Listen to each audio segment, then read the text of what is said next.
Good Morning Liberty.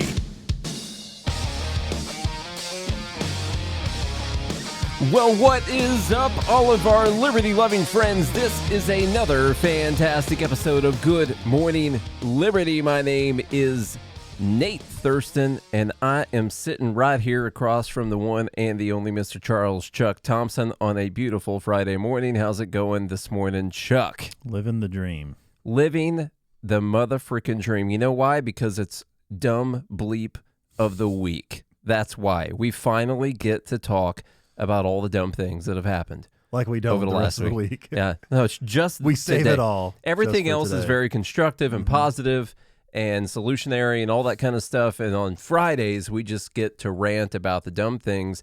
And then the live group, the Fed Haters Club, who we don't want you to join because we've already got so many great people, the best libertarians and the whole libertarian movement. We don't need anyone else, honestly, to go to joingmail.com and join this group, because if you get too many people in the group, then you won't be able to see every person's comments. You won't be able to have these conversations with people that are hanging out with us, and so it's just best if you don't join, honestly. But anyway, they throw in submissions, and then they're going to vote on what the dumbest thing this week was. Does everyone understand the rules? Okay, good. No. We're going to get going. We got a couple warm-ups here because the show is going to be real fun. This one came from the live group. This is Harry Sisson or Sisson. I still never learned how to say his name. He went and shot a gun, I guess, for the first time. This child over here. You might remember him during the election as one of the most annoying people on the planet. He's one of those guys that just talked about how great Joe Biden was all the time, and then I guess it was Kamala Harris that was so great. But anyway, he went and shot a gun, and a lot of times that's a transformational experience for people. You realize the power. For the first time? Yeah. You realize the power in your hands, you know. And him, after he fired this gun, he decided that the guns need to be banned. I shot a gun for the first time today, and I've always been told by Republicans that after the first time, I'll be in favor of guns and I'll want more guns. But for me, it was the exact opposite. I realized how powerful these guns are, and at a moment's notice, they can be used to take someone's life. And the fact that in many states in this country, you can walk into one of these stores and 10 minutes later walk out with an AR-15 is absurd. This experience made me want more gun control, not less. All right, that's it. Oh, great. That's it for you. So we should just listen to him. It's him. Listen, since Harry Sisson is a little bitch, we need to have more gun control. Yeah. That's exactly what we need. Talk about weak men. I know. These kind of people are scary, you know, because they are so weak and fearful and just can't handle that kind of power. They don't want anyone else to have it either. You know who's going to have it regardless, though? Bad people who want to hurt other people, who want to break laws because they're lawless individuals and don't care about other people's lives or safety or whatsoever. The bad people are still going to have them. And so I think good people should have them too. And as I started this off with, you should stop being a little bitch about it and decide that it's important for you to protect yourself and your family and also from a tyrannical government. Hitler just won the election, Harry. Okay, it's important for you to have a gun. Yeah, he's going to have a gun. Yeah. His people are going to have a gun. You know, his Nazis walking around out there, they're going to have guns. Yeah. So, yeah, it's an important thing to have. I wonder what happens when he has his first car wreck. He realizes how powerful cars are. You know? Don't tell him. Don't tell him yet. He'll be pushing the banned cars pretty quickly. Like I said, a couple warm-ups, and then we'll get into the strong stuff. Another one here from the group. This person said, Charlie, go ahead. Let me share a little secret. Oh, good. Yeah, it's a secret. No one knows this. America doesn't have $36 trillion in debt because everyday people have Social Security and Medicare. It's because, and this is a secret. It's a secret. Billionaires and millionaires aren't paying their fair share in taxes. Simple as that. There's a lot of really... That's the simple secret. It's a secret, first off. No one knows it. I wish it were a secret, but a lot of people do actually think this. I guess it's a secret because it's not true and it's a ridiculous point. There's several ways you can approach this. First off, most of our money goes to Social Security and Medicare. So we do know that. In fact, we're going to do really almost nothing about the deficit unless we do something with Social Security and Medicare. I don't care so much about the debt itself. If you fix the deficit and you left the debt where it was, eventually our GDP is going to grow enough that the debt is not going to matter that much. Like massive companies that are worth a bunch of money carry debt. And so that's one thing. It's the deficit and adding to it. And then, of course, it's the interest on everything on top of that that's an issue.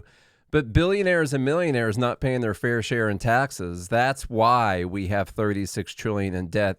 You could do if you got a napkin, you could do a back of the napkin calculation.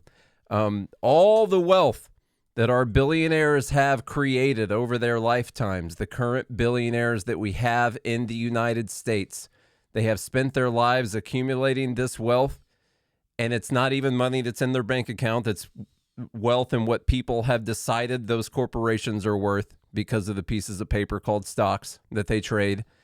And their ownership of that is equivalent to $6.7 trillion. And we have $36 trillion in debt.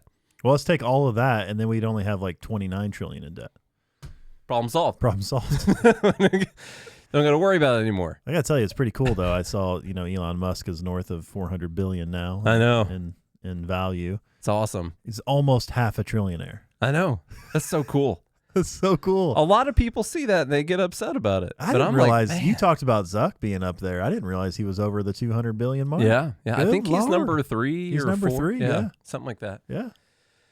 How about that? That's fine. I remember for the longest time, this guy only had tens of billions, not hundreds of billions. What's crazy that people don't understand is in stock paper. Like, it's so important to realize that these electronic. It's not even paper. These people, like, you signed a law that says Elon Musk must give all of his wealth to the U.S. Like, how's he going to do that? Is he going to sell all the stock? Okay, so Elon Musk Nixon did it, the gold, Elon Musk starts selling stock. What's going to happen?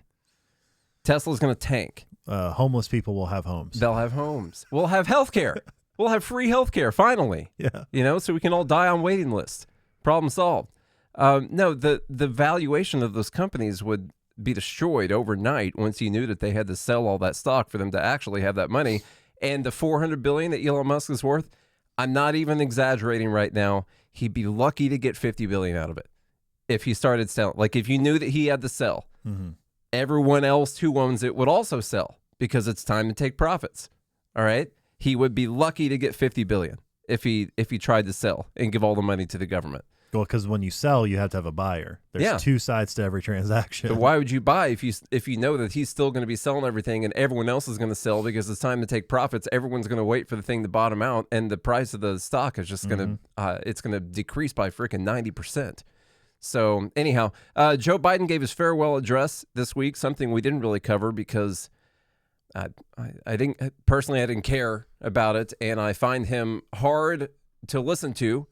And the only thing that mattered was apparently he's still president. He is the president. Because I think this was from the Oval Office. Yeah. Or it was AI. I don't know. Yeah. It could be a fake Oval Office studio, too. I'm sure they've got one of those things out there. This is him talking about social media companies, misinformation, and alluding to the most recent news that Facebook is going to stop using their third-party fact checkers, and they're going to move to a community notes system. And so he gives us a warning to America. Disinformation, enabling the abuse of power. The free press is crumbling. Editors are disappearing. Social media is giving up on fact-checking. The truth is smothered by lies, told for power and for profit. We must hold the social platforms accountable to protect our children, our families, and our very democracy from the abuse of power. Meanwhile, artificial intelligence is the most consequential technology of our time. I'm shocked that I'm a few days away from losing $1,000 bet. Yeah, you are. I mean, this is a big weekend for me. This is a really big weekend. Yeah. I've I am shocked that he made it this long, and he is barely getting across the finish line. He's barely there. Does brain dead count?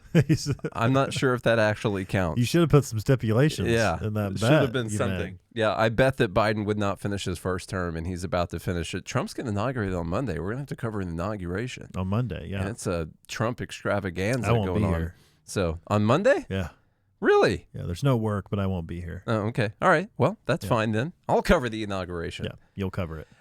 Another thing from Biden. Oh, by the way, talking about social media misinformation, fact checking, stuff like that. I just find it to be slightly hypocritical.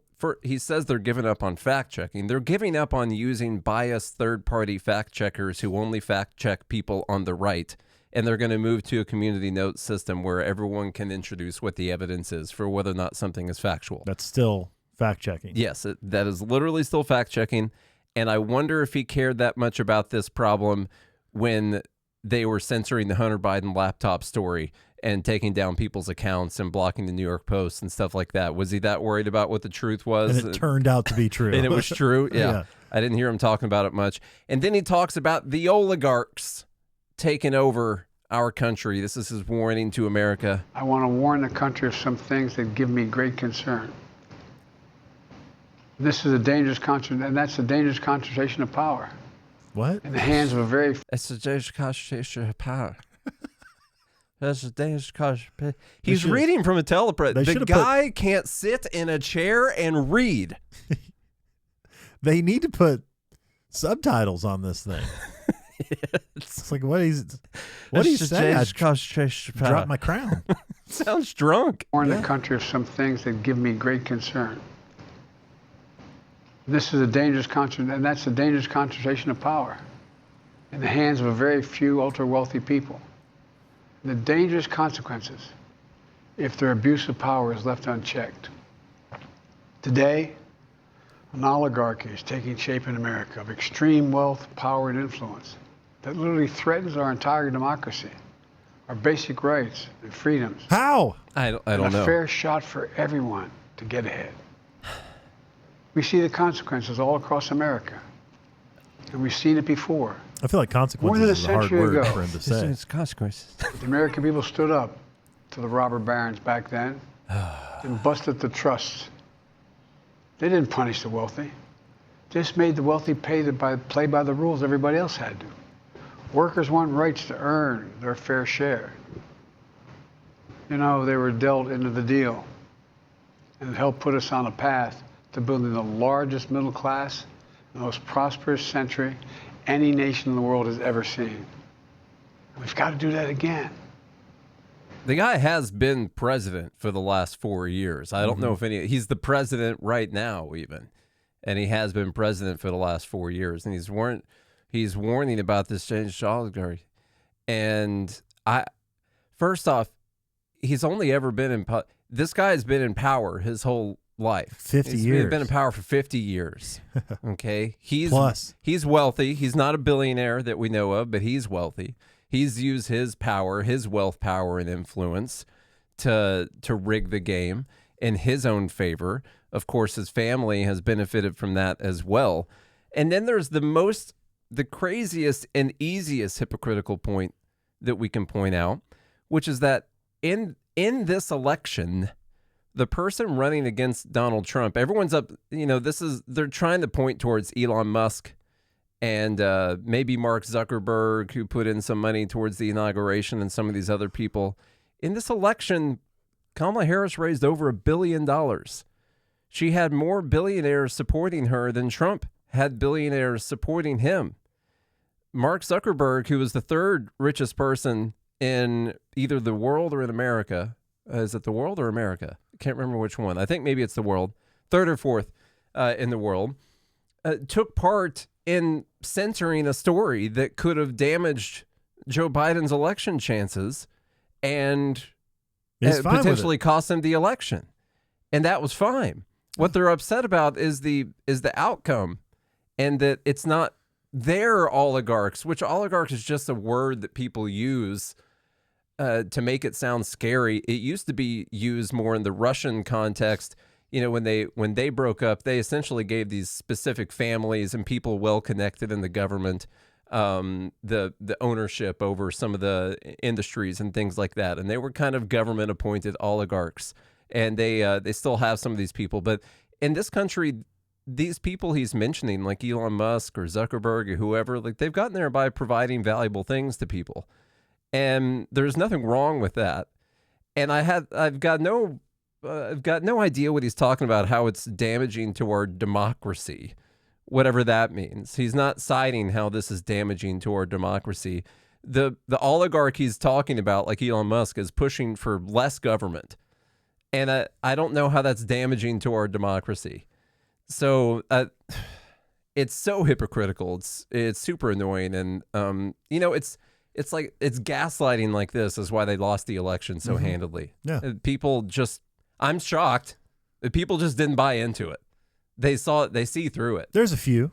There's plenty. Large Democrat base buys into it. Yeah. But, Okay. But I think the people in the middle don't, which is why I think Trump won. Yeah.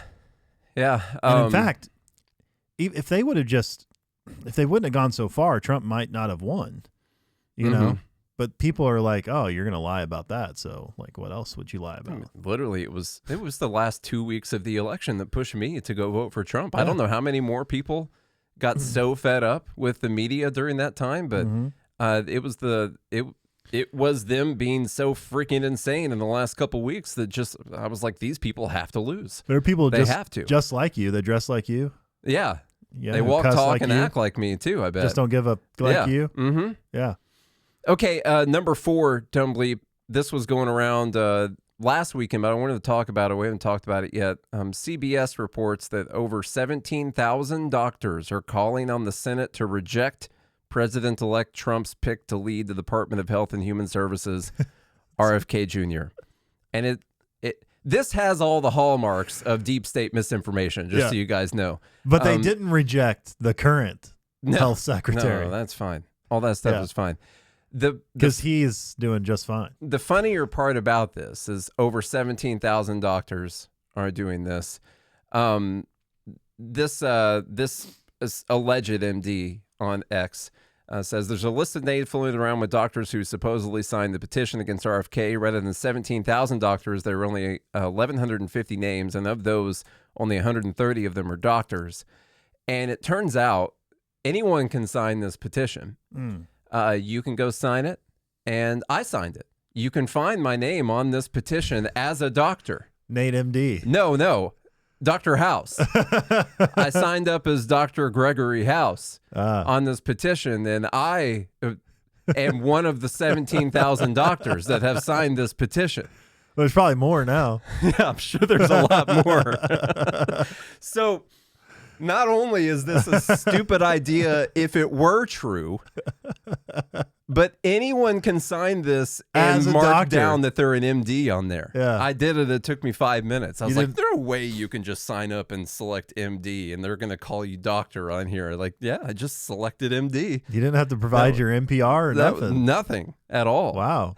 So I recommend all of our other listening doctors and medical professionals to go and sign this petition as well. The more ridiculous we make it, the better point it will be. When are you opening your practice? Going. Oh, I shut that down after 8 seasons. Okay. So, yeah.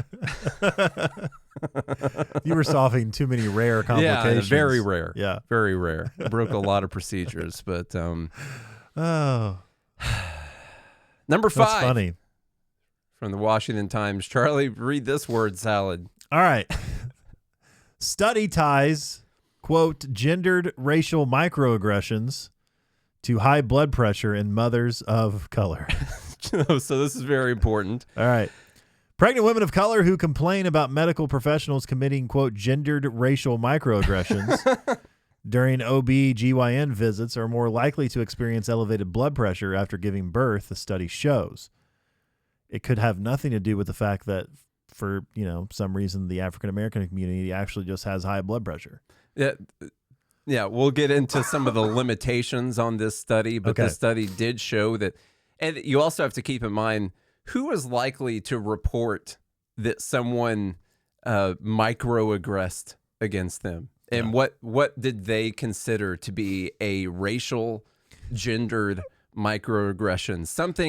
Something like saying "calm down" to someone. Oh, I thought it would be like, oh, is this the same baby daddy or a different baby daddy? Like that would be microaggression. Like they walked in and he's like, I'm assuming you don't know who the father is, right?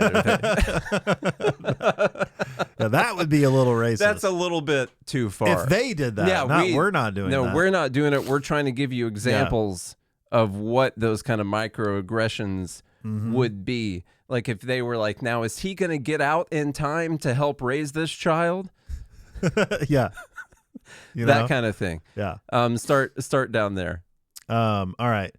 As a result, the 3-month averages of their systolic and diastolic blood pressure, or top and bottom numbers, were numbers. Yeah, were 2.12 millimeters per.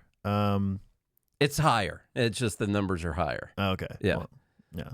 Anyway, they were 2 and 1 higher, and that's, I understand it. Yeah. What the numbers mean. But essentially, respectively, than those of women who did not cite microaggressions during the 2022 study period. Now, what I want to see are the study periods, whether or not they asked about microaggressions or not. Yeah. And you would see, just based on historical data, that hypertension is higher among black people than it is any other race or ethnicity. It's the thing. It just is. Hypertension could be higher among people who walk around looking for microaggressions too. Yeah. Yeah. So the researchers said their findings add heart problems to a growing body of emerging evidence that, quote, structural racism and interpersonal racism shorten the lives of minorities. I did like the limitation on the study, like they did not collect any data before the pregnancy. So they have no idea whether or not the person they're citing had a history of any kind of hypertension beforehand. So that's good stuff. We did make it to, so that's Don't Bleep number 5. This is number 6. I am trying to go quickly since you got a short time here. Number 6, Elizabeth Warren. Several people pointed this out to me. It got a little confusing for a second because the community note was on there and then it was taken off afterwards. But I did do a little bit more digging to make sure that this was in fact dumb. So she posts out a link. She says, to help support the communities around LA being devastated by wildfires, you can split a donation between the Los Angeles Fire Department Foundation and United Way of Greater Los Angeles, ? 100% of your donation will go directly to these organizations. And the original community note on this, so she posts a link to ActBlue.com, which is a Democrat fundraising platform. Yeah. And the confusing part of this, where the community note got taken off, is that there is an ActBlue charities, like 501c3, and then there's ActBlue, and there's actually 3 different organizations underneath ActBlue. So the original community note says, this is not a link to charity. It's a link to a Democrat fundraising platform. They take 3.95% of all transactions. You can donate directly to these charities: LA County Fire Department Foundation, United Way of Greater Los Angeles. Now that is true. It is a link to a charity. However, they do have a charity set up through ActBlue, and these organizations like LA Fire Department can sign up through ActBlue. And so this is the page where another charity organization would sign up to have ActBlue try and raise money for them. And they go on there, and there is a 3.95% transaction fee on each contribution. When I saw that, I was like, okay, maybe this got blown out of proportion. They take a transaction fee, a credit card processing fee. Typically, there are credit card processing fees on things. But then I started doing some digging, and typically, a credit card transaction fee is a lot lower than 3.95%. It could be like anywhere from 1 to 3% typically. And then here's the dumber part. I then went on to the LA firefighter, the LAFD Wildfire Emergency Fund, and it turns out if you just go directly to their donation website and not through ActBlue, they do have a transaction fee, but it's 2.9%. Not 3.95. And so regardless of what all the talk about the charities and whether or not they're taking the transaction fee, are they skimming some off the top of that transaction fee for, helping process this entire transaction? I'm sure they are. They are. For helping process this. But I will say, if you go back to the other screen, because I still think it's ridiculous, but they do have access to customer service and helping donors and stuff like that. Yeah. That's what you're paying for. Yeah, you are paying, and they have a website. It costs money to make a website, Yes. stuff like that, like to actually run the whole platform. Because it says all that everything's kind of on us. stuff. You'll have access to all the ActBlue tools as well as customer service to help your team and your donors at no extra costs. So that's, that's what the extra 1.05% is for. The dumb part on Elizabeth Warren's side, though, it's very important, I guess, to her that you can support these communities, and it's important that you get money to someone like the Los Angeles Fire Department Foundation. And in my opinion, every dollar counts.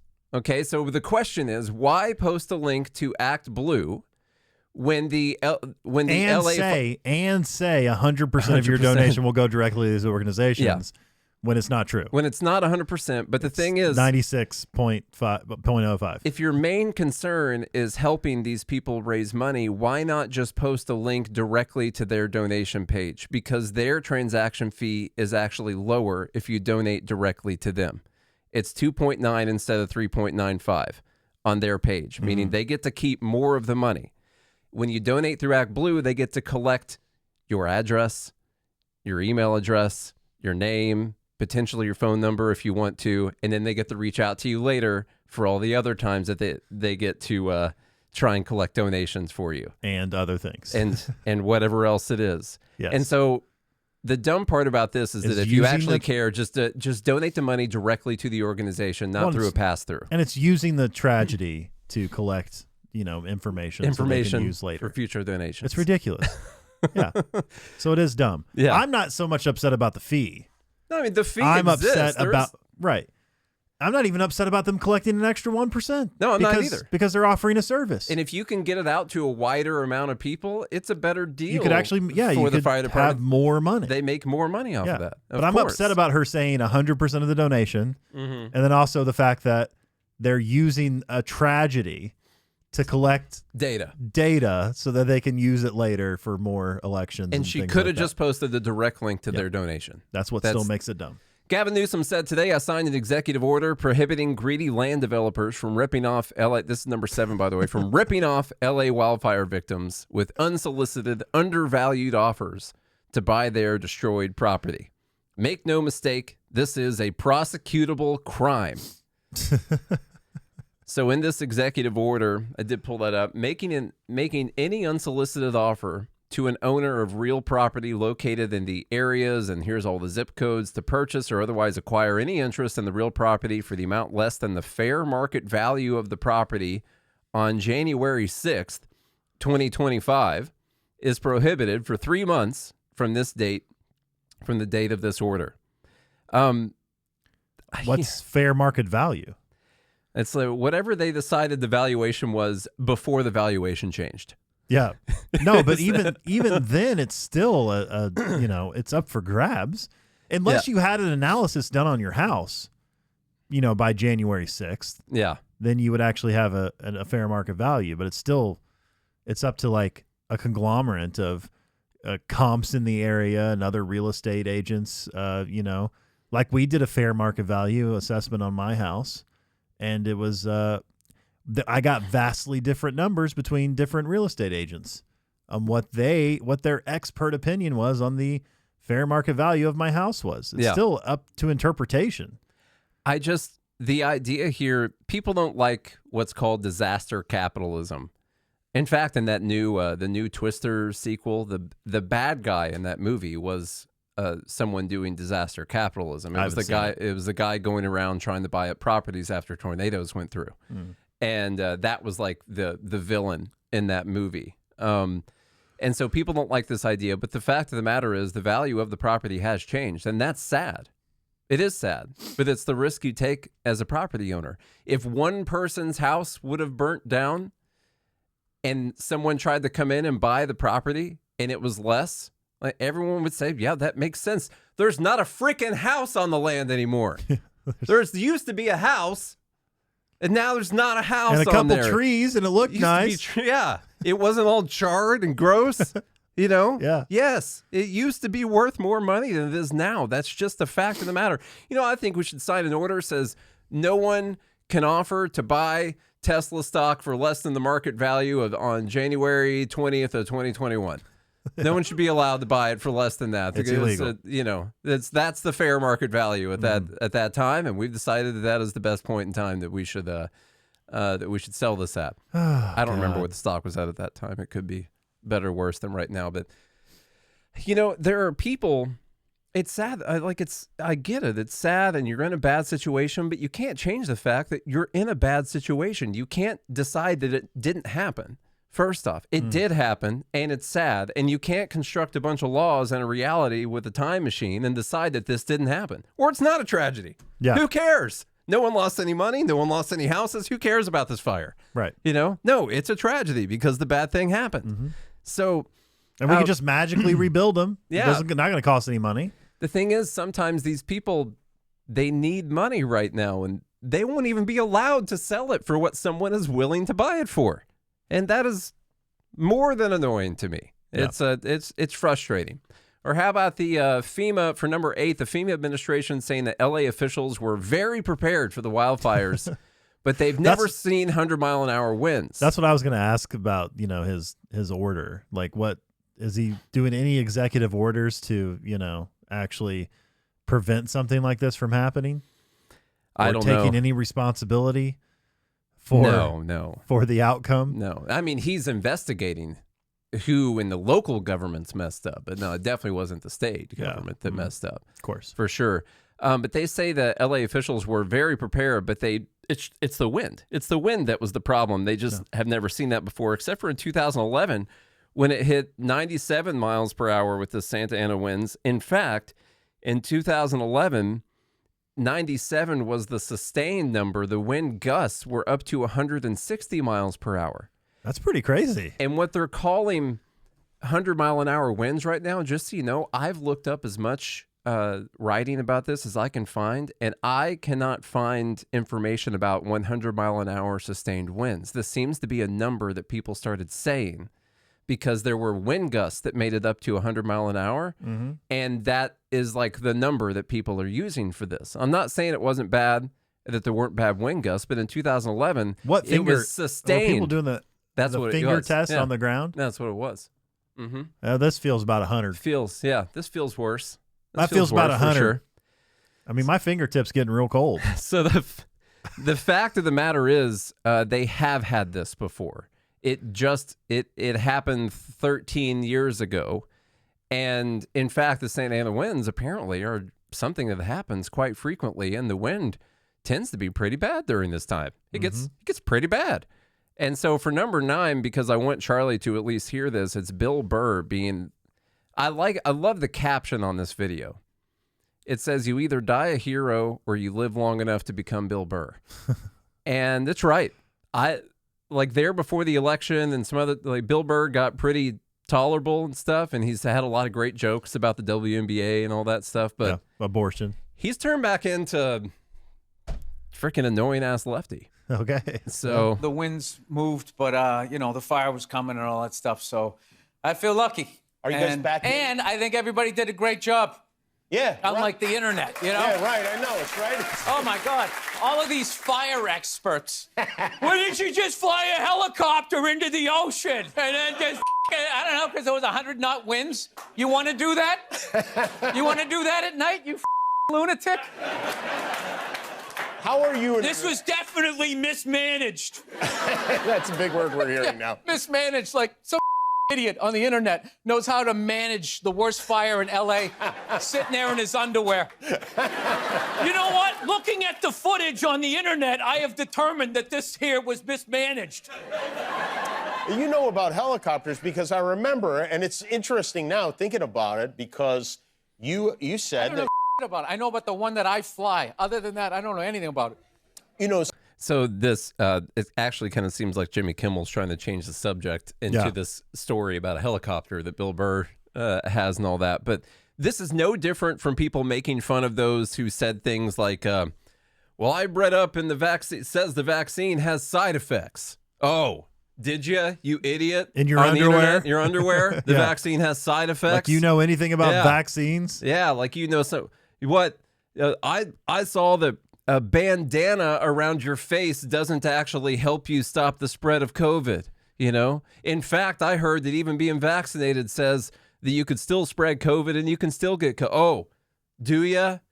You idiot, Yeah. sitting at home. You're smarter than the people at the CDC. Better than the experts who spend their whole life studying this thing. It's no different from that at all. What's funny is people can do the research on the internet and figure out that there are other experts on the contrary position. There are, yeah. That say like, oh, you know, California could have done a better job of sweeping their forests. Mm-hmm. You know, and then maybe this fire would have been managed a little bit better.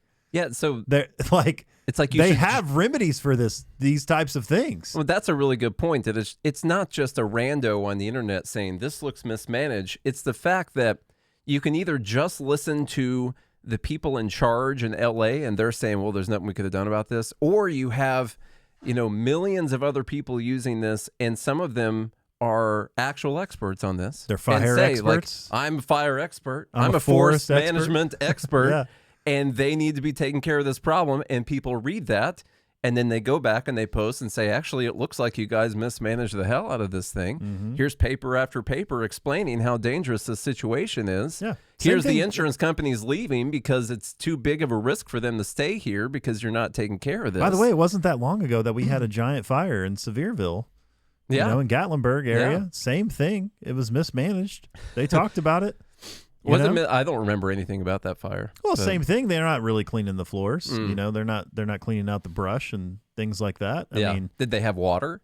they did have water. Okay. So That's good. I think was helpful. Had that taken care of. But there was a lot of destruction that happened, but it didn't turn out this way. Of course, we didn't have, 1,000-mile-per-hour winds like they did here, but Yeah. And he almost I said didn't know if you're going to catch that. He almost said the biggest fire in L.A. He was going to say L.A. history, and then he realized he'd be wrong about that if he continued talking. So he stopped saying that.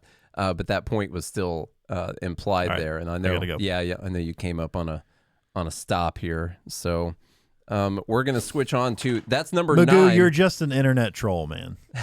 Now we got. Why are you listening to your friend who's a firefighter? Yeah, you don't listen. You want to listen to the experts in Yeah. L.A. They did a great job. I mean, look at L.A. I think they did a wonderful job.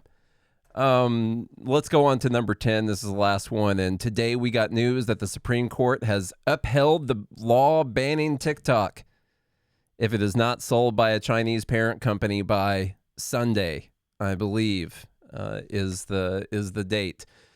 SCOTUS on Friday unanimously upheld the federal law banning TikTok beginning Sunday unless it's sold by its China-based parent company, holding that the risk to national security posed by its ties to China overcomes concerns about limiting speech by the app or its 170 million users in the United States. A sale does not appear imminent. Yeah, they're not looking to sell this thing. In fact, I don't even think they can sell this thing, being a Chinese parent company. The decision came against the backdrop of unusual political agitation by Trump, who has vowed that he could negotiate a solution. He's talked about doing an executive order to make sure that this law is not enforced. It is important to realize that in this law, essentially, TikTok stays on your phone. You can still use TikTok. They just can't send out updates, and they can't allow new people to download it. And in the law, it's going to severely penalize companies like Apple and Google and all these that would make TikTok available and push out these updates. And so if Trump comes in and says we're not actually going to penalize people, we're not going to uphold this. We're not going to execute this law. It's my job. I'm the executive, and we're not going to execute it. Okay. Maybe we could still have it. Who knows?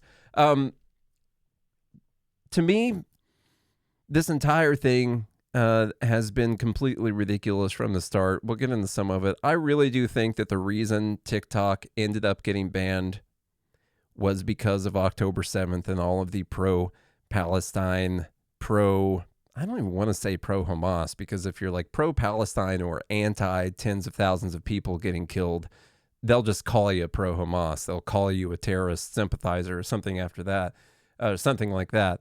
But you could say anti-Israel content that was going on TikTok as well, and that's something that's very popular with the people that are using that platform. Those videos do well. And I think that's what pushed it over the edge.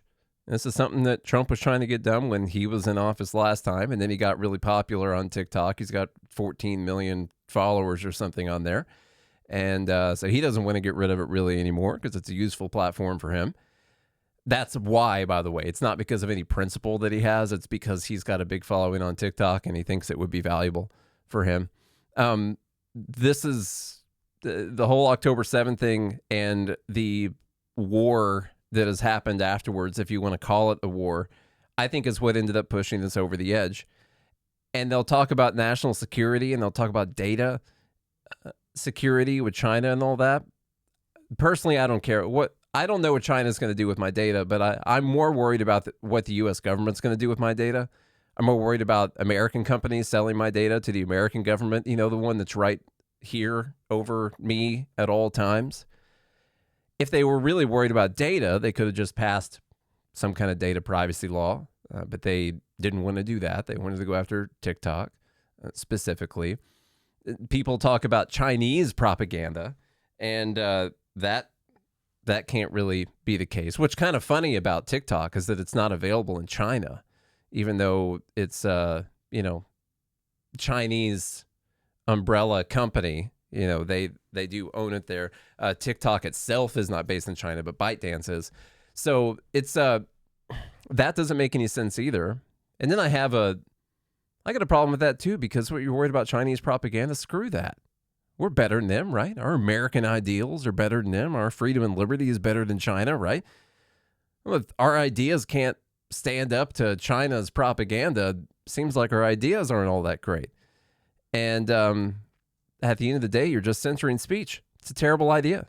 This is a platform. This is a product that exists on the market.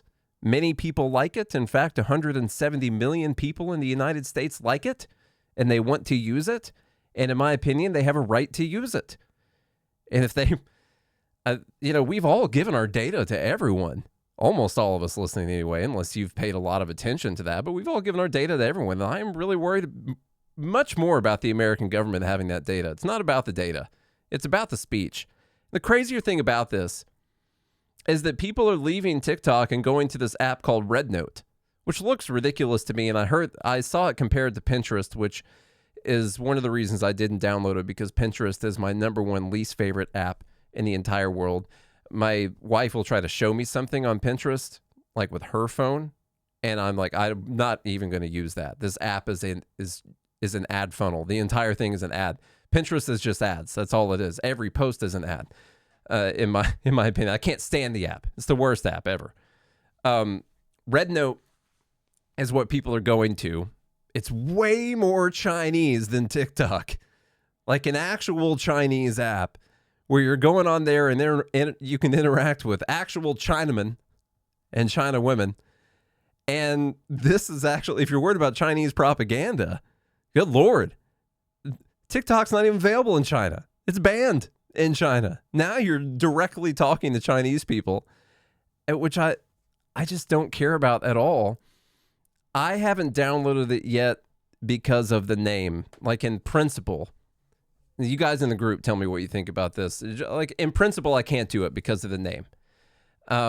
Because in China, the name means Little Red Book. And of course, they're referencing Mao's Little Red Book. Let me read a little bit. And I just can't bring myself to download that or support that. They named it that for a reason. And I can't give that app a download. I just can't do it. But there's a alternative theory to that, which is that I should join the app and I should try to spread freedom and liberty ideas to people in China. So there's an idea there too. With U.S. government's TikTok ban set to kick on Sunday, Americans have been flocking. I already told you all about that. Let's see. A U.S. official told CBS News on Thursday that Rednote, just like TikTok, could face an ultimatum to divest or be banned. So they are already talking about banning Rednote. Quote, this appears to be the kind of app that the statute would apply to and could face the same restrictions as TikTok if it's not divested, a U.S. official told CBS News. Xiaohong Shu has been, that's the actual name in China, and I'm sure I said it perfectly, has been the most downloaded free app on Apple's App Store in the U.S. since Tuesday. Let's see, we got the analysis there. 194% uptick since last week. QR code generator says there's been a 4,900% increase in searches on Google. Jiangshu literally translates from Mandarin to Little Red Book, likely a reference to Mao's Little Red Book. That reference has not put off the many American users who's turned to the app to share their experiences as so-called TikTok refugees ahead of the U.S. ban. TikTok in its international form is not available to users in mainland China, meaning the U.S. exodus to Rednote has put Americans in closer contact with Chinese users than they ever had been before. This is an unintended consequence, I guess, of this. This is probably backfiring. For anyone who is actually worried about Chinese propaganda, and I don't think it's the Chinese propaganda, I do think the Israel lobby pushed this over the edge when they went after October 7th and all those videos got going. I do think that's what pushed it finally over the edge. There are maybe some people who are worried about China propagandizing the people, but we got enough commies in America that I don't think you really have to worry about China. We got our own commies over here, okay? So that's one thing. And then the data, who's actually concerned about the data? I think people in the U.S. government might be concerned that they don't have the data. That could potentially, if anyone's going to steal your data, it's going to be me. That's what they're saying. The rapid rise in U.S. downloads may be cause for concern for the same U.S. lawmakers who ushered in the ban on TikTok. One cybersecurity expert told CBS News that Rednote may actually represent an even greater threat. Rednote was never meant for outside of the China market. All of the data sharing and all of the servers to which the data is being shared is in China. The cybersecurity expert told CBS it means they are exempt from all of these data protections and outside of the view of the American government. This is, moral of the story is, they're pushing everyone over to this app, and it is so much worse than TikTok.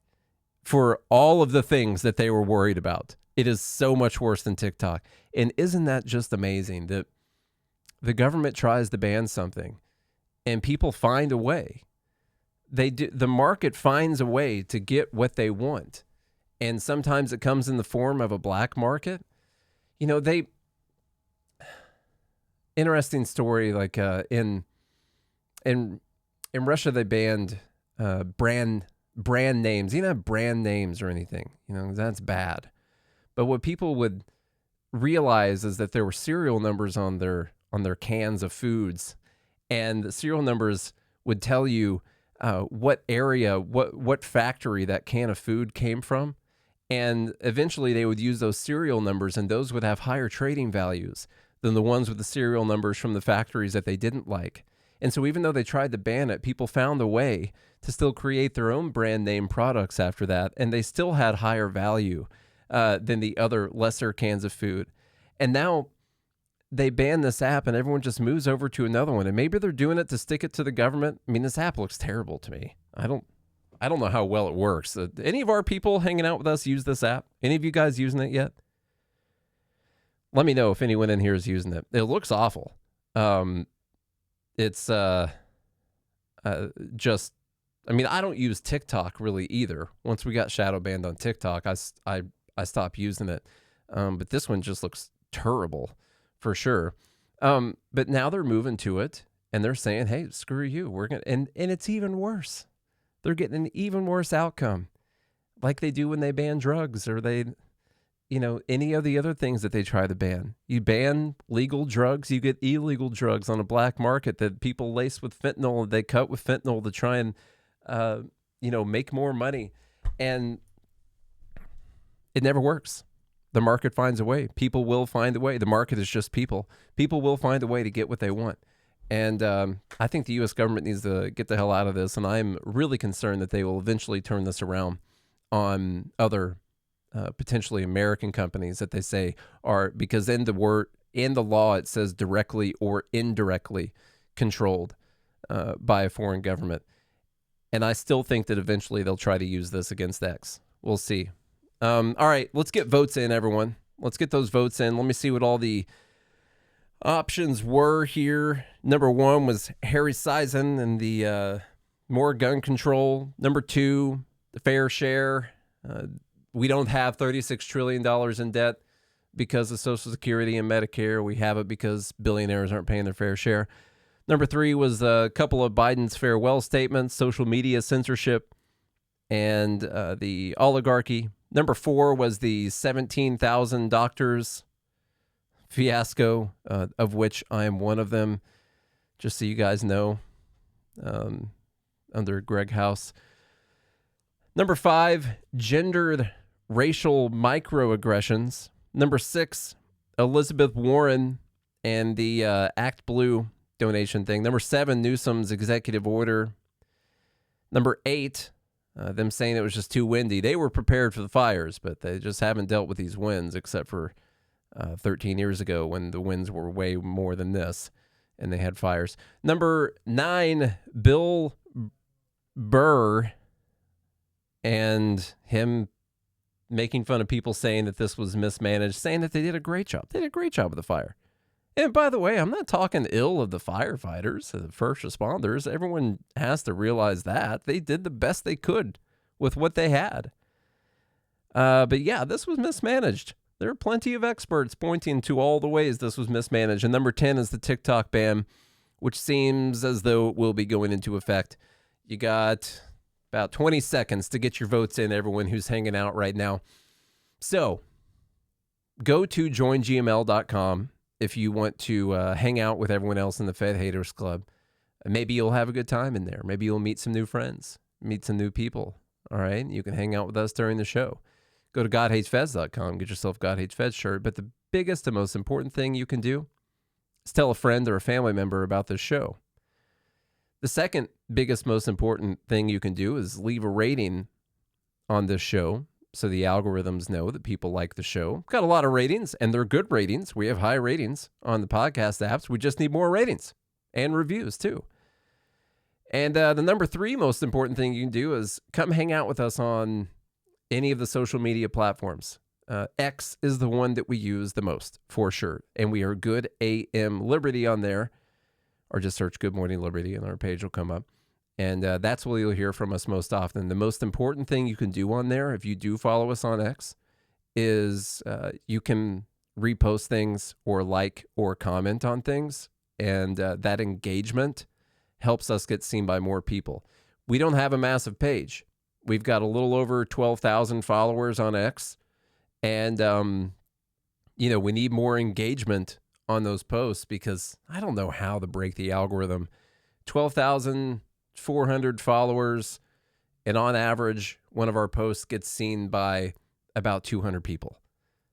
I don't know how to break that other than saying super dumb stuff all the time, like what typically goes viral. I'm not blaming that, but higher engagement percentages would help out. So go follow us and hit the little bell at the top so you know when we post stuff, all right?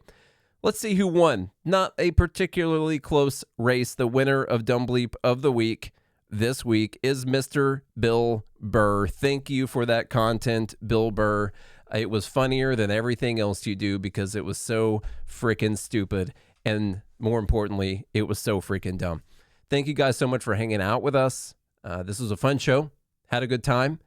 And we'll be back here. I'll be back here on Monday. Charlie's not going to be here. I guess he's observing, what is it? Is it Martin Luther King Day? I guess he's taking that day off.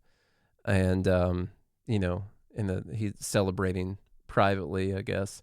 And so he's not going to be here, but I'll be here for the inauguration. Have a safe weekend.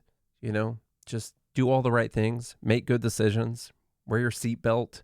Pay attention while you're driving. Don't text and drive, stuff like that. If you do all those things, and I mean every single one of them, skip backwards and listen to all of it again if you need to. They're all very important. If you do all of those, I'll be right back here on Monday. Until then, have a good weekend and a good morning, Liberty.